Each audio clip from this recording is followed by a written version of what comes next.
Israel Hamas युद्ध के शुरू होने के बाद से पूरा मिडल ईस्ट दहल उठा है।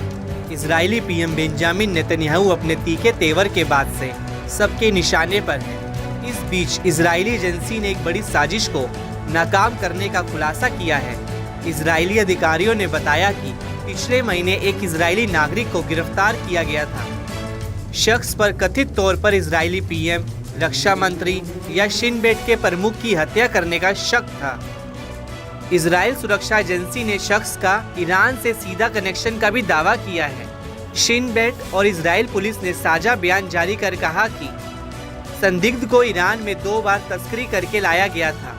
तेहरान की ओर से मिशन को अंजाम देने के लिए उससे पैसे मिले थे। संदिग्ध दक्षिणी शहर अश्कलोन का 73 वर्षीय मोती मामन है। वह एक बिजनेसमैन है जो लंबे समय तक तुर्की में रहा, जहां उसके तुर्की और ईरानी नागरिकों के साथ व्यापारिक और सामाजिक संबंध थे।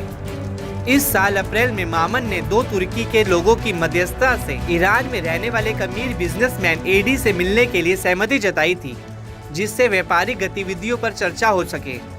ये खुलासा ऐसे वक्त पर हुआ है जब इजराइल और लेबनान के हिजबुल्लाह में तनाव अपने चरम पर है। दोनों बड़े पैमाने पर युद्ध की कगार पर हैं। लेबनान पिछले 2 दिनों से सीरियल अटैक से जूझ रहा है, जिसमें दर्जन भर से ज्यादा लोग मारे जा चुके हैं, तो वहीं हजारों की तादाद में लोग बुरी तरह घायल हुए हैं। इसको लेकर हिजबुल्लाह समूह ने इजराइल को कसूरवार ठहराया है। इतना ही नहीं, हिजबुल्लाह ने इजराइल से बदला लेने की कसम भी खाई है। शिन बेट के मुताबिक मामन नाम का शख्स सीरिया के करीब तुर्की के शहर समंदाग गया था। ईरानी व्यवसायी की ओर से भेजे गए 2 प्रतिनिधियों से मिला था। जब ईरानी व्यापारी तुर्की में मिलने के लिए ईरान से बाहर जाने में असमर्थ हो गया, तो मामन ने पूर्वी तुर्की शहर वान के निकट एक रोडवेज के जरिए ईरान में दाखिल हुआ। ईरान में मामन ने एडी और ख्वाजा नाम के एक और शख्स से मुलाकात की, जिसने खुद को ईरान के सुरक्षा बलों का सदस्य बताया। जांच के मुताबिक ईरान में एडी के घर पर एक बैठक के दौरान मामन ने खुद को एक इजरायली नागरिक के रूप में पेश किया।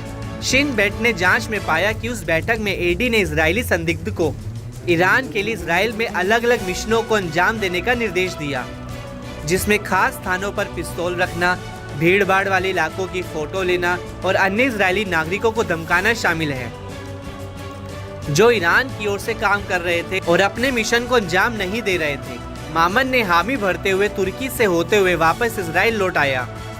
अगस्त में वह दूसरी बार ईरान से लौटे। जांच के मुताबिक उन्हें तुर्की से एक ट्रक के अंदर छिपाकर एक भूमि मार्ग से देश में लाया गया था। शिन बेट ने कहा कि ईरानी अधिकारियों ने हत्या की इस योजना को जुलाई में तेहरान में हमास नेता इस्माइल हानिये की हत्या का बदला माना है, जिसके पीछे इजराइल का हाथ माना था।